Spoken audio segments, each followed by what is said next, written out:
So my earliest influences in gardening was my grandma. She lived with us and she had a bunch of flower beds around our house, and I'd watch her work and I'd ask her questions, and I got interested that way. I ended up learning most of the names of the flowers that she planted, and she had a cute little garden room in the basement I was fascinated with. I had my first garden in 1973, and that was influenced by a couple friends I had then that were organic gardeners, and they gave me a book and said, go for it, and I have ever since. So the obvious benefit of having a home garden, especially organically, is you get healthy, fresh food, which is priceless, really. And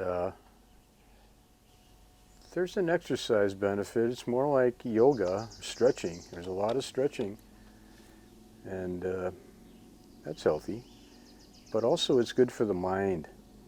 It's a good place to meditate. Peaceful. You got your hands in the dirt and you're just zoning out. It's great. I love it.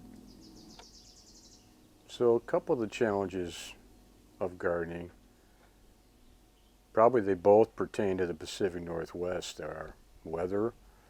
You know, a lot of times you put your plants out in a wet, chilly spring, which often happens, and the stuff just sits there for 2 weeks, doesn't do anything. The slugs come in and shred it all.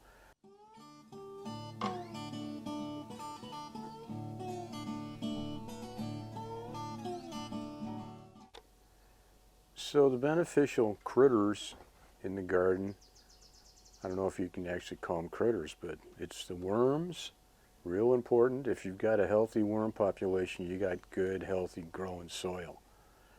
And the pollinators, the bees, and all the other pollinators that don't get credit. But if you don't have those, a lot of stuff you won't get at all.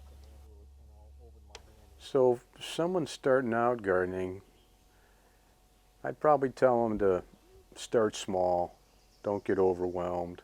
It's better to grow 3 or 4 things that you like to eat, of course, than have a whole garden full of stuff that you can't take care of. I've seen so many gardens, people get real ambitious in the beginning, and then you come back a month later and it's hard to find the stuff through the weeds. So I'd do that, and I'd also probably build a little raised bed, 4x8. That way you can fill it full of nice, clean stuff. The soil will heat up faster in the spring, being in a raised bed, and it's just a nice way to start. In fact, I have raised beds in my garden to this day, because in the Pacific Northwest they do well. I mean, it's a good thing to have.